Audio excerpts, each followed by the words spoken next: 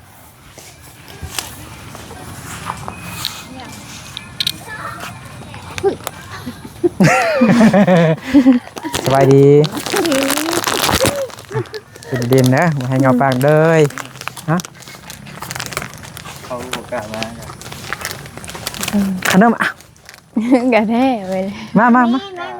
ต้นข้าวมาพูดนั่นได้เป็นมานั่นมาขนมกินดินเอากินขนมบ่ให้เงาปากเอาเวลาทงเด้ออย่าพอไปเถอะขอบใจอีกก่อนเด้ออันนี้ชื่อยังนี่นะฮะชื่อเปรี้ยวไอชื่อส้มเด้ออันนี้เปรี้ยวเนาะไอชื่อส้มเด้อว่าเด้อยังผู้ใดฮะยังน้องนุชเข้าใจเด้อเมื่อกี้เขาก็ซื้อให้น้องนุชแล้วเนาะแล้วก็เปียกในช่องทุ่งถ้าเบิ่งมีเด็กน้อยจังได๋เข้ามาเล่นมานี่เลยไอ้ยังนะมาเลยไม่ยังก็ใส่มายังพุ่นน่ะสบู่นี่โอ้บ่แม่นรีวิวสบู่เนอะสครับเนอะเลยสครับเอ้าสครับใส่หน้าก็ได้ปะบ่แม่นสครับใส่ผิวใส่หน้าก็ได้ป้านั่งอยู่พุ่นเดี๋ยวไอพีรพัฒน์เพิ่นฝากเงินมา 1,000 บาทพี่น้องเนาะวันนึกซื้อขนมซื้ออันข้าวเปียกให้น้องนุชเนาะเงินยังเหลือจักพันเบิ่งก่อนเงินยังเหลือนี่600,000พี่น้องเนาะโอ้มีใบหน่อยเด้เพิ่นเอาใบหน่อยให้1 2 3 4 5 600,000เด้อมันมีใบน้อยเด้เนาะมีใบน้อยนี่ซื้อขนมก็ง่ายเนาะเดี๋ยวนั่งอยู่ก็ได้นั่งอวยพรให้ธีรพัฒน์เพิ่นเด้ชื่อคำอวยพรอยู่บ่ได้อยู่บ่นั่งลงนั่งยืนกับทุกคนก็ได้บ่แจ้งบ่ไอ้นี่บ่มีบ่นั่งโอ้หานี่ยืนอยู่ยืนก็ได้ฮะน้องสิยืนเด้อน้องยืนก็ได้บ่น้องนั่งก็ได้ยืนก็ได้บ่เป็นหยัง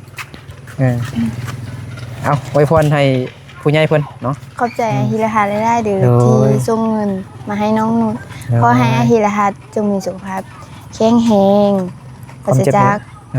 โรคภัยไข้เจ็บต่างๆความเจ็บใดๆความภัยอย่ามีสาธุขอบใจขอบคุณไอ้ธีรพัฒน์เพิ่นหลายๆเนาะก็ยังเป็นห่วงผู้ใหญ่ฝากเงินให้น้องนุชไว้ซื้อเนาะไปซื้อกินแล้วก็เงินไปโรงเรียนได้พี่น้องเนาะน้องนุชไปโรงเรียนก็ได้ย่างไปเป็น10 กิโลเมตรพี่น้องทางก็ยากฝนตกและทางเปื้อนขี้ต้มก็หลายพี่น้องเนาะน้องนุชย่างไปพี่น้องเนาะเคยเห็นน้องนุชย่างไปคือว่าย่างไปคนเดียวพี่น้องคือบ่มีหมู่เนาะย่างไปคนเดียวพระเจ้ากับบ่มักมาลินน้องนุชบ่ฮู้ว่าเป็นอะไรเนาะทางน้องนุชก็เป็นคนงามเขาเจ้าก็ยังบ่อยากลินนำเนาะบ่แม่นน้องนุชตีเขาเก่งนะอยู่เฮียนบ่แม่นเด้อบ่เคยตีปาดเด้อเป็นตาแซ่บแท้เสียงกัดขนมกรอบเนาะอยู่หมู่บ้านของน้องนุชก็เด็กน้อยก็หลายพี่น้องเนาะมื้อหน้าถึกเลขก่อนสิซื้อขนมมาเป็นเป่ามาแจกเด็กน้อย ทางหมู่บ้านชนเผ่ามงก็เด็กน้อยก็หลายเด็กมงพี่น้องเนาะหลายแจ้งดีบ่ยักมิก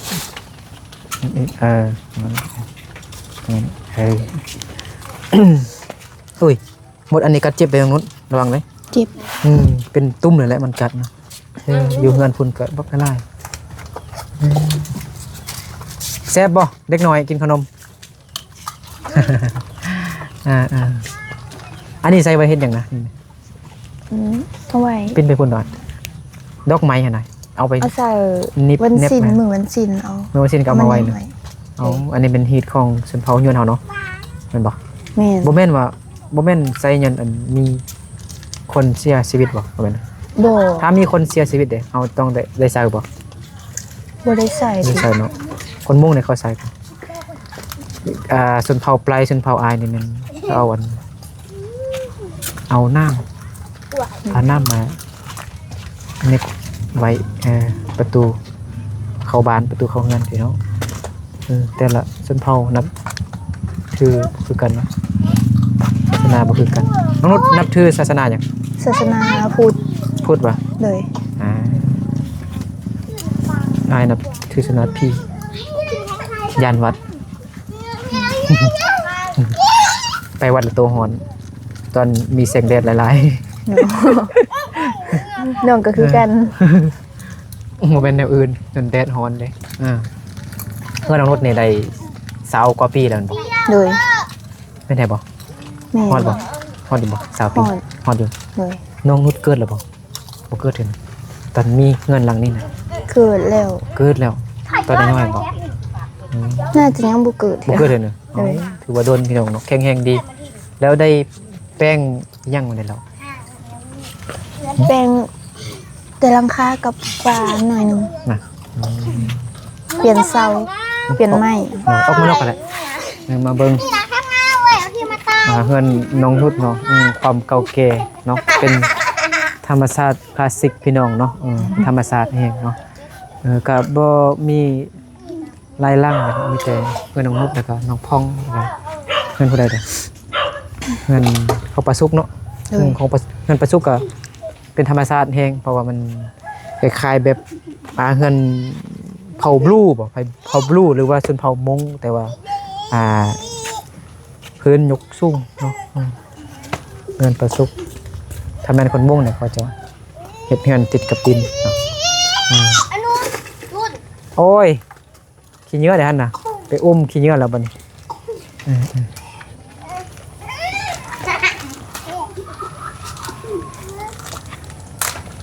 วันนี้พอน้องนิดกับบ่มาแล้วเนาะประมาณจักโมงพอมาฮะ น่าจะแรงพุ่นแหละ แรงพุ่นออก ประมาณ 5-6 โมง นั่งอะไรเนาะ ได้ เย็นกล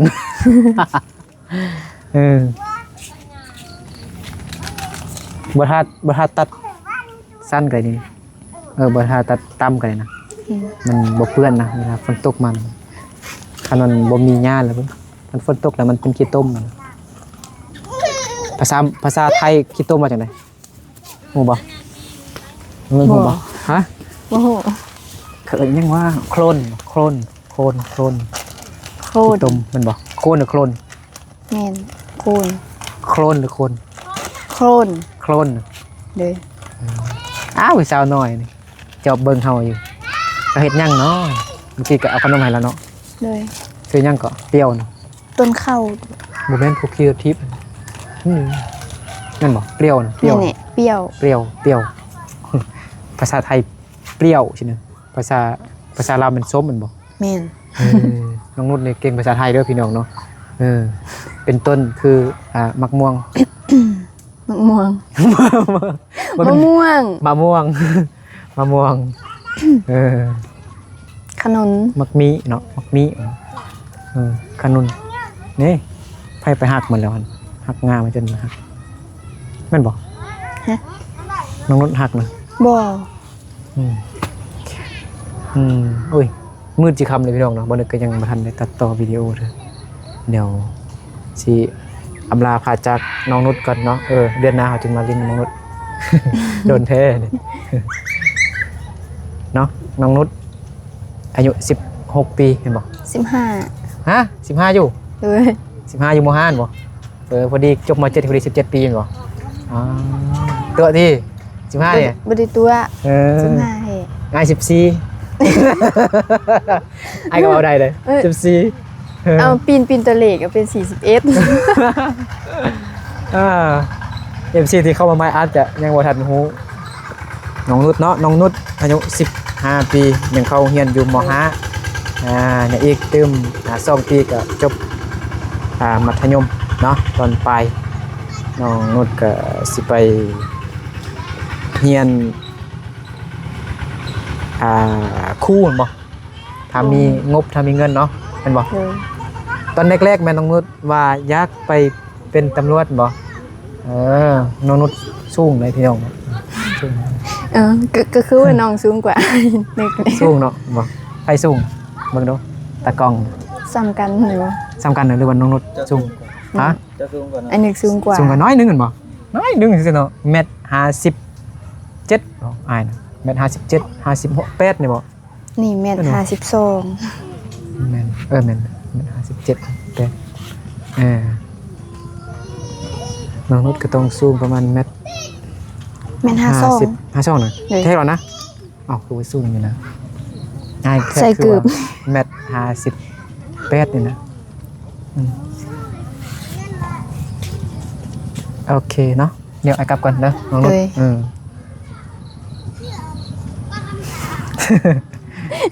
ไปคลิปมาเลยฝาก FC ติดตามน้องนุชได้